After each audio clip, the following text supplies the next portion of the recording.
네, 안녕하세요. 테너 김두원입니다. 오늘은 많은 분들께서 궁금해하시는 이 호흡에 대해서 설명을 드리고자 이렇게 영상을 제작하게 되었습니다. 생각보다 많은 분들이 이 호흡에 대한 연구를 하실 때 들숨에 대해 굉장히 관심을 많이 가지세요. 어떻게 들이쉬어야 되느냐, 뭐 가슴으로 쉬어야 되느냐, 배로 들이쉬어야 되느냐 이렇게 말씀들을 많이 하시는데 사실 성악 호흡 공부에 있어서 제일 중요한 거는 어떻게 들이쉬느냐가 아니라 들어온 숨을 어떻게 쓰느냐입니다.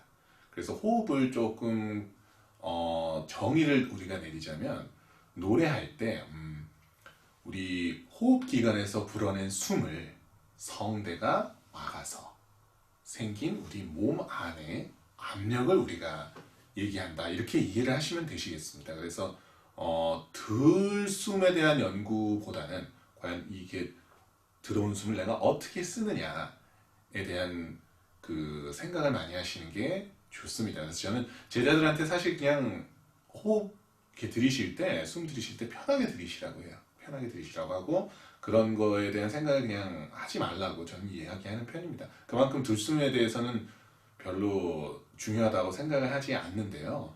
이렇게 좀 극단적인 예를 들어드리면 이렇게 숨이 거의 없어도 소리가 나거든요. 예를 들어서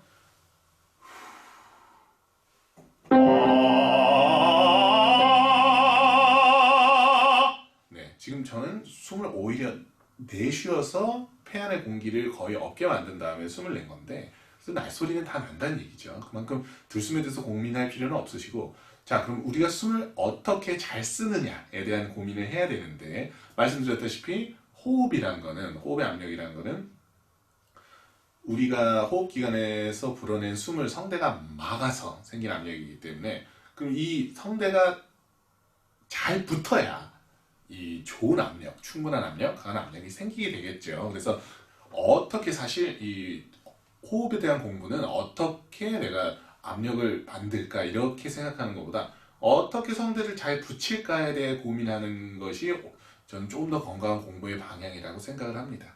그래서 그럼 어떻게 해야 이 성대가 잘 붙어서 우리 몸 안에 숨이 새나가지 않고 호흡기관이 불어낸 숨이 잘 막혀서 우리 몸 안에 충분한 압력으로 있게 될까요? 이제 여기서는 이제 공명이라는 개념이 들어옵니다. 자, 공명은 우리 성대 진동 운동을 촉진시킵니다. 그래서 저희가 공명강을 이용해서 노래를 하게 되면 소리가 증폭이 되게 되는 건데요. 말씀드렸듯이 우리 호흡기관에서 불어낸 숨을 성대가 잘 막아줘야 되는데 공명을 공부함으로써 이 성대 진동 운동이 촉진이 되면 될수록 이 성대가 더 잘 붙게 되고 그러다 보면 호흡기관에서 내뿜는 숨을 더 잘 막게 되겠죠. 그래서 이 자연스럽게 공명을 공부를 하게 되면은 이 우리의 호흡 작용도 더 원활해지고 효과적으로 바뀌게 됩니다. 그러면 공명이란 뭐냐? 이 쉽게 말해서 우리가 머리 올림을 쓰는 것을 이제 우리가 공명이라고 합니다. 근데 이제 보통 분들이 훈련받지 않은 분들이 보통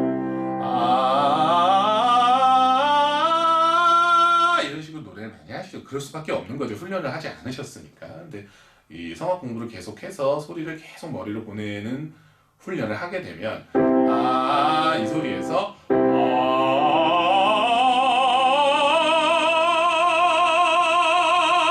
이렇게 소리를 울려서 낼 수 있게 되는 것이죠. 그래서 우리가 이렇게 소리를 훈련하는 것을 이제 성악을 공부한다는 것으로 이제 이해를 하시면 되겠습니다.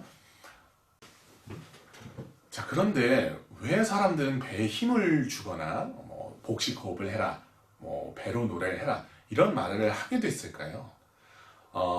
성악 훈련을 받지 않으신 분들도 이렇게 요 정도 위치에 손을 대고 이렇게 길게 소리를 내보시면 꼭 음정이 없어도 돼요. 말하는 포즈에서 그냥 이렇게 내보시면 미약하지만 분명히 이 저희 손바닥 아래에 있는 숨골이 부풀게 됩니다. 제가 말씀드렸던 호흡 작용인데요. 이것이 호흡기관이 불어낸 숨을 성대가 막아서 생긴 압력이 이건데 우리가 훈련을 통해서 계속 성대가 더 잘 붙게 되고 이 압이 좋아지게 되면 어떤 현상이 일어날까요? 지금은 제가 이 정도로 성대를 붙였기 때문에 숨골이 조금밖에 부풀지가 않았는데 이게 훈련을 통해서 이게 소리가 좋은 소리, 강한 소리가 나게 되면 이 부푸는 양 자체가 커져요. 그러다 보면 이제 흉곽 전체가 부풀게 되고 부푼 흉곽이 이 횡격막 밑에 있는 복강을 눌러서 이 몸에 있는 장기가 아래로 흉곽이 부푸니까 자연스럽게 이제 아래로 이렇게 밀려나게 되죠. 근데 이제 노래를 잘 하시고 소리를 잘 내시는 분들이 이 작용에 의해 이제 생겨난 그런 느낌을 그냥 간단히 그렇게 표현을 하시는 거죠. 나는 노래를 배로 한다, 복식 호흡을 한다. 이렇게 표현을 하시기 때문에 이제 공부를 하지 않으시고 이제 지식이 좀 부족한 분들은 그 배에 힘을 주는 건가 보다. 뭐 이렇게 노래를 뭔가 배로 뭔가 하는 건가 보다. 이렇게 생각을 이제 할 수밖에 그분들은 그렇게 생각할 수밖에 없으신 거죠. 그렇지만 제가 말씀드린 대로 이런 일련의 과정에 의해서 생겨난 결과가 바로 이 배로 노래하는 느낌인 것이지 훈련의 과정 없이 갑자기 배에 힘을 준다거나 어떻게든 배로 하려는 느낌을 찾아보려거나 하게 되면은 사실 소리가 안 좋아질 확률이 더 큽니다. 그래서 이제 노래를 처음부터 끝까지 다 못하시는 아마추어 분들도 굉장히 많고 심지어 공부하는 학생들도 오페라 아리아 같은 조금 난이도 있는 곡을 하게 되면 처음부터 끝까지 못 부르게 되는 경우가 굉장히 많아요. 특히 고음 파트들. 이제 훈련을 하지 않고 이제 본인의 수준에 맞지 않는 곡을 택해서 오는 이제 어떻게 보면 필연적인 결과인데 이게 사실 굉장히 안 좋은 공부 방법이에요. 본인이 이렇게 쉽게 할 수 있는 노래부터 차곡차곡 이렇게 훈련을 쌓아가면서 충분한 공명과 호흡에 의해서 노래를 하게 됐을 때 조금씩 노래의 난이도를 올려가는 것이 좀 더 건강한 공부 방법입니다.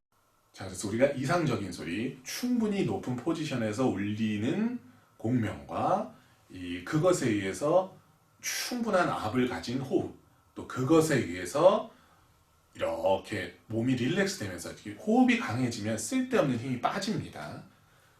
그냥 노래할 때 힘 빼세요 백날 해도 안 되고 이 충분한 훈련을 통해 안정된 호흡을 갖춰야만 힘을 뺄 수가 있어요. 그렇게 힘이 빠지게 되면 몸은 점차 불필요한 힘은 없어지고 그러다 보면 우리가 저기 코어, 우리 밑에 있는 코어 근육까지 우리가 느낄 수 있게 되는 경지가 이제 바로 이제 이상적인 소리이다. 이렇게 이해를 하시면 됩니다. 그래서 올바른 과정에 의해서 이제 공부를 하시게 되기를 바라는 마음에 조금이라도 도움이 되고자 영상을 준비를 했습니다. 다음 영상 때는 제가 공명이랑 소리 포지션을 훈련할 수 있는 몇 가지 방법도 한번 소개를 해보도록 하겠습니다. 오늘 영상은 여기서 마치겠습니다. 시청해 주셔서 감사합니다.